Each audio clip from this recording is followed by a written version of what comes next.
In this world that pursues material wealth and sensory stimulation, there exists an ancient forgotten wisdom that teaches us the greatest fulfillment arises from absolute inner silence. This is the profound secret of Nirvana, the highest realm of Buddhist practice. It is said that after the Buddha attained enlightenment under the Bodhi tree, the first experience he had was this state of absolute freedom, transcending all linguistic description. He once said, like the deep-sea water, unaffected by the wind to cause ripples, like an extinguished flame, subhuti, there is nowhere that cannot be spoken of. This is the essence of Nirvana, the cessation of all afflictions and the relinquishment of all attachments. When you watch this video, please believe that it is not a coincidence. In a vast ocean of dependent origination, our meeting today may have been a seed planted countless eons ago. If you have a yearning for the truth of life and the liberation of the mind, please type Namo Amichuofo in the comments section. May this karma of goodness continue. In the following content, I will guide you to understand what the true state of Nirvana is.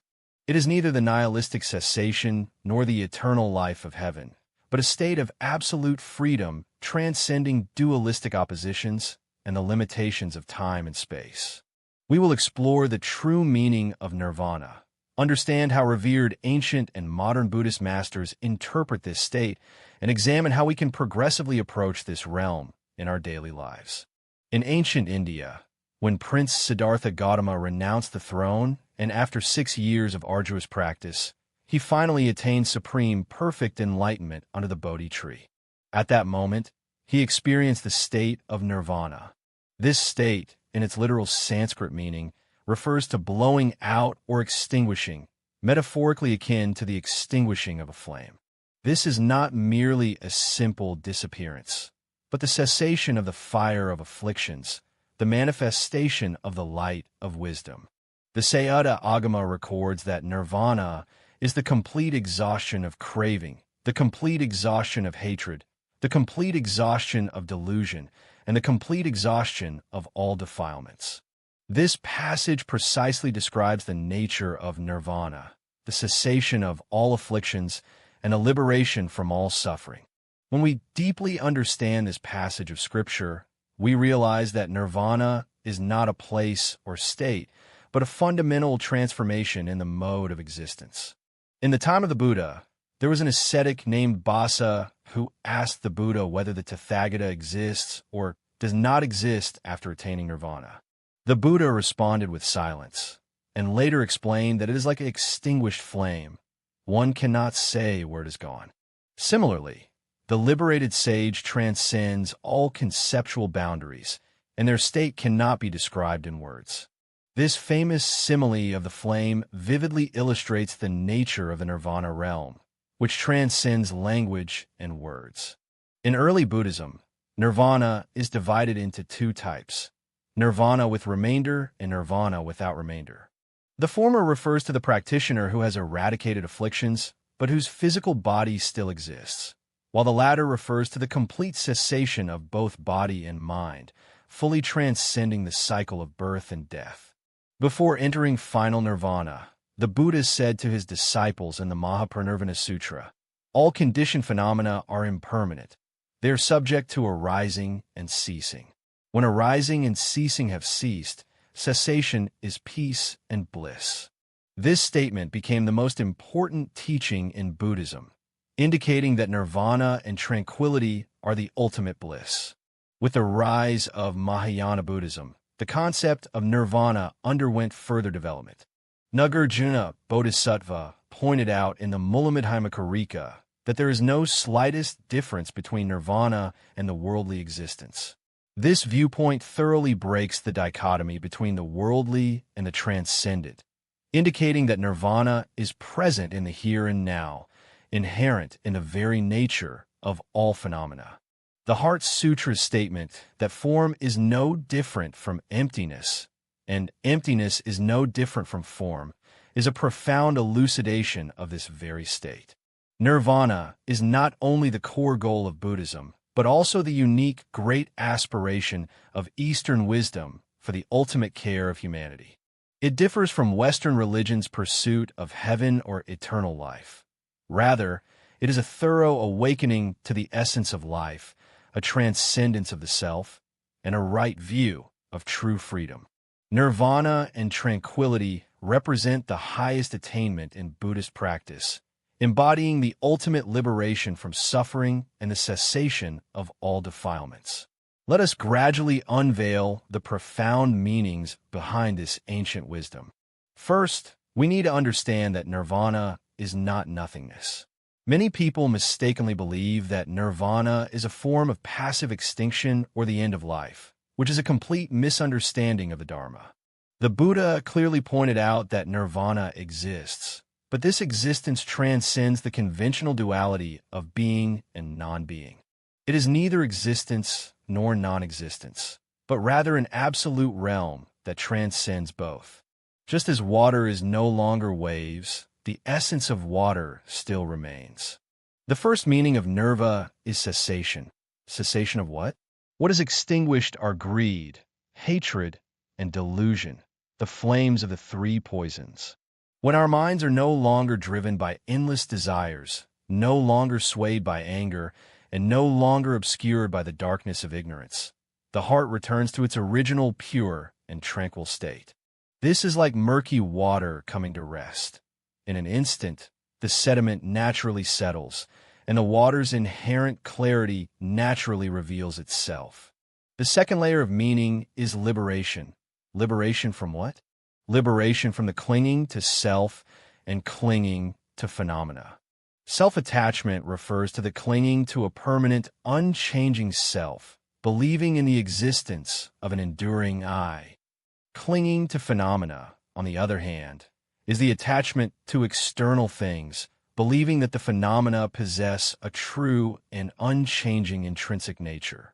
When these two attachments are transcended, we can experience the freedom of no self, no longer bound by ego-centered thinking. Imagine, when you let go of your attachment to me, no longer fixating on my achievements, my failures, my suffering, or my happiness, you will find an unprecedented ease and freedom arise within your heart. This is the initial experience of nirvana liberation. The third meaning of nirvana is the transcendence of dualities. In this realm, all dualities such as good and evil, right and wrong, life and death, suffering and happiness are surpassed. This does not mean that they no longer exist, but rather that we are no longer bound by these concepts, no longer lingering in these dualities. As stated in the Heart Sutra, neither defiled nor pure, neither increasing nor decreasing. All dualistic concepts are transcended. Let us contemplate further. When you have truly transcended birth and death, will you still fear death? When you have truly transcended pleasure and pain, will you still chase after fleeting happiness or avoid temporary suffering? When you have truly transcended gain and loss, would you still be troubled and anxious over momentary gains and losses? The answer is clearly negative. This is the liberation and freedom of the nirvana state. In the development of Mahayana Buddhism, the concept of nirvana was further deepened as the nirvana without remainder. This is a middle path realm that neither facilitates the cycle of birth and death nor aids in attaining the cessation of nirvana.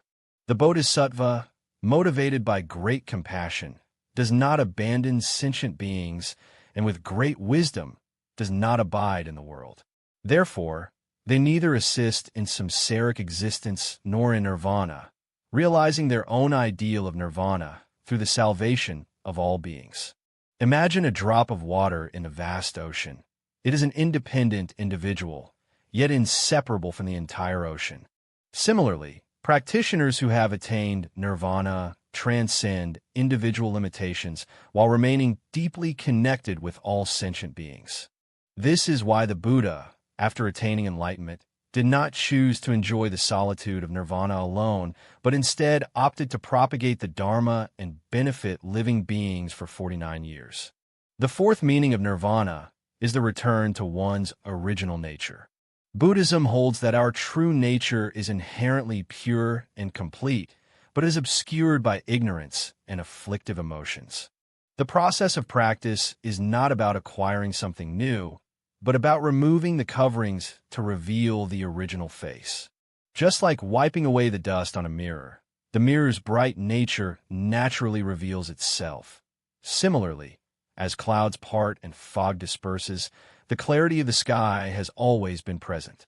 In the various sects of Buddhism, although there are different emphases in the understanding of nirvana and serenity, the core spirit remains consistent.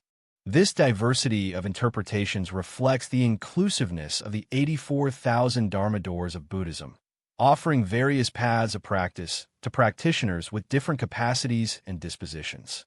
The Theravada tradition of Hinayana Buddhism emphasizes diligent personal practice to eradicate defilements, attain the state of an arahant, and ultimately realize nirvana. In the treatise on the Pure Path, the sequential practice of the three trainings, morality, concentration, and wisdom, is detailed. It explains how to attain purity of body and mind through moral discipline, develop inner focus through meditation, and finally, gain insight into the true nature of all phenomena through prajna wisdom. This process ultimately leads to the eradication of defilements and the attainment of genuine nirvana. Mahayana Buddhism emphasizes the non-dual path between nirvana and the worldly realm, as well as between the worldly realm and nirvana. Vimalakirti in the Vimalakirti Nirdesa Sutra is a lay practitioner who suffers from an eye disease. Yet he uses this very affliction to profoundly teach disciples the profound principle of non-duality. He said that all sentient beings possess the Tathagata's wisdom, virtue, and marks, but due to deluded thoughts and attachments, they are unable to realize it. This points to our inherent Buddha nature. The Tathagata Garbha is the seed of nirvana. As long as delusions and attachments are removed, the peacefulness of nirvana manifests in the present moment. Zen Buddhism directly points to the human mind, realizing one's true nature to become Buddha. The sixth patriarch Huining said in the Platform Sutra, "Bodhi originally has no tree, the bright mirror also has no stand. Fundamentally, there is not a single thing. Where then can dust alight?" These few brief, silent words directly point out that the calm of nirvana is not distant, but resides in the present moment of our mind. Zen Buddhism advocates the principle that mind itself is Buddha, holding that nirvana is not attained through prolonged practice, but is realized in an instant of sudden enlightenment.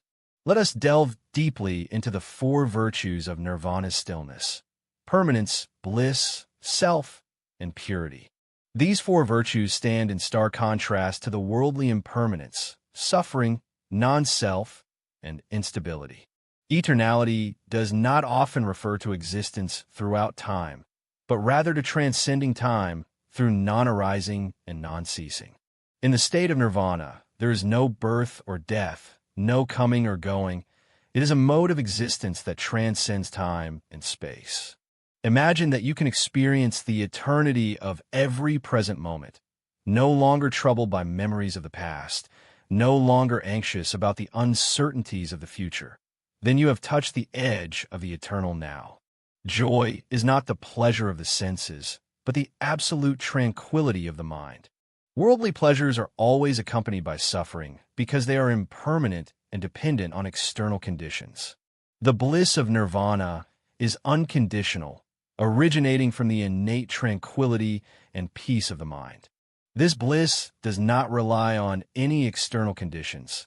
Thus, it is eternal and unchanging. I am not the ego that clings, but the greater self that has transcended the ego. When we let go of attachment to the ego, we do not become selfless in a nihilistic sense. Rather, we experience the fundamental unity with all life and all existence. In this state, there are no boundaries, no limitations. It encompasses everything, yet is not attached to anything. Serenity refers to a state of purity that transcends all defilements. Our inherent nature is originally pure, but it has been defiled by ignorance and afflictive emotions. When the afflictions of ignorance are eradicated, the the pure nature of one's true self naturally manifests. This tranquility is not attained through effort, but naturally manifests through letting go. Nirvana and tranquility are not unattainable. In our daily lives, when we are fully focused on the present moment without being troubled by the past or anxious about the future, the stillness in that moment is a reflection of nirvana. When we let go of attachment to outcomes and wholeheartedly engage in the actions of the present moment, this selfless state is a forerunner of nirvana. When we experience a profound stillness in deep meditation, that stillness is the glimmer of nirvana. It is important to note that nirvana and tranquility are not a passive escape from reality. On the contrary, they represent a profound awakening to reality and a deep insight into the essence of life. Practitioners of the perfect nirvana do not evade time. Instead, they engage with time in a purer and more compassionate manner. Just as the lotus emerges unstained from the muddy water, a practitioner walks through time untainted by greed, hatred, and delusion, having understood the profound essence of nirvana's tranquility. How can we apply the wisdom of this state of realization to our daily lives?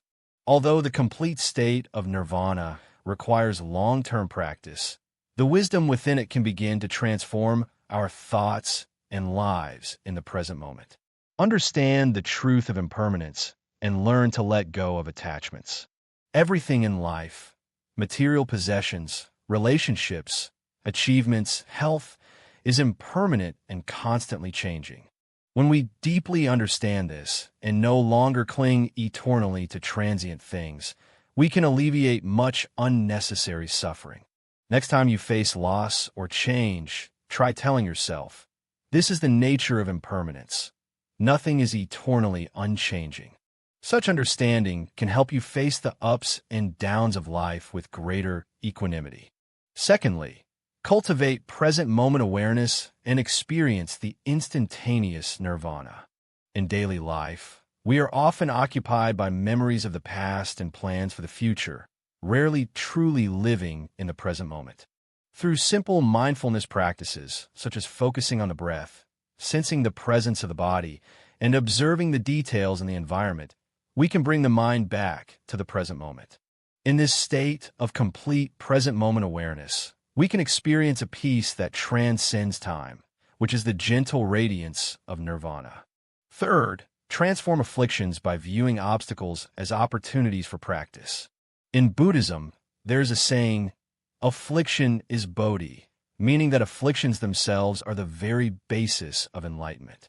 When emotions such as anger, jealousy, and fear arise, do not evade or suppress them. Instead, observe their emergence, transformation, and cessation with mindful awareness. In this way, afflictions are no longer obstacles to practice, but become windows for deeply understanding one's own mind. Fourth, cultivating loving kindness and compassion transcends self-centeredness. The state of nirvana transcends the realm of the ego, and practicing compassion is an effective method to overcome the ego. Set aside time each day to practice loving-kindness meditation, sending blessings of loving-kindness to yourself, your loved ones, neutral parties, and even your enemies. As compassion grows, our attachment to the self gradually diminishes, and the mind becomes more expansive and free. Fifth, practice cultivation in daily actions. There's a saying in Chan Buddhism, "Carrying firewood and hauling water is nothing but Zen," which means that ordinary daily activities can become a place for practice. Whether eating, walking, working, or resting, one can carry mindfulness and concentration throughout. When we fully engage in the present moment without being distracted by the past or future, we align with the spirit of temporal meditation, approaching the state of nirvana and avoiding common pitfalls. Many people believe that the pursuit of nirvana means renouncing all worldly attachments and living a secluded, hermit-like life. This is a misconception.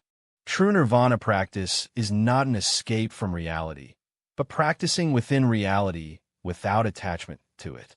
Another misconception is the belief that nirvana is a distant goal attainable only by a few saints.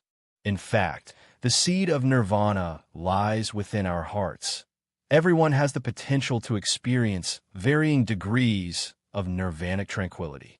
At this point, we have explored the profound connotation of nirvana's tranquility, the highest realm of Buddhist practice. From extinguishing the fire of afflictions to transcending dualistic oppositions, from liberating attachment to self and dharma to returning to the innate purity of the mind, from theoretical understanding to practical application in daily life. Nirvana's tranquility is no longer an unreachable mystical realm, but a spiritual home that can be touched in the very moment of the present mind. As the ancient masters have said, the mountains, rivers, and earth are all the Dharma body, and the grasses, trees, and forests are all prajna. Nirvana is not in the distant future, but right before our eyes. Not in what is to come, but in the present moment. Not in others, but within ourselves. Every moment of clarity, every thought free from attachment, every act of compassion is a manifestation of nirvana. In this world filled with clamor and conflict, the serene wisdom of nirvana is especially precious. He reminds us that true peace does not come from changes in the external environment, but from the cessation of inner afflictions. True freedom does not arise from the fulfillment of external conditions, but from the letting go of attachments within the heart. True happiness does not come from sensory stimulation, but from the tranquility of the mind. As we gradually understand and practice this wisdom, our lives undergo subtle yet profound transformations. We will become more composed, more peaceful, more compassionate, and more free. This is the manifestation of nirvana's tranquility in everyday life. Let us conclude today's exploration with a saying of the Buddha. All conditioned phenomena are impermanent. They arise and cease.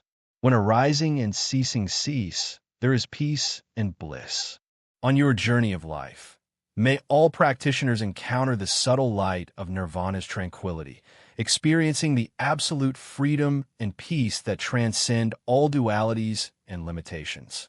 Do you think the state of nirvana and tranquility can be realized in modern life? Or have you ever had experiences approaching such a state of realization? Please share your thoughts and experiences in the comment section so we can continue exploring this profound topic of wisdom together.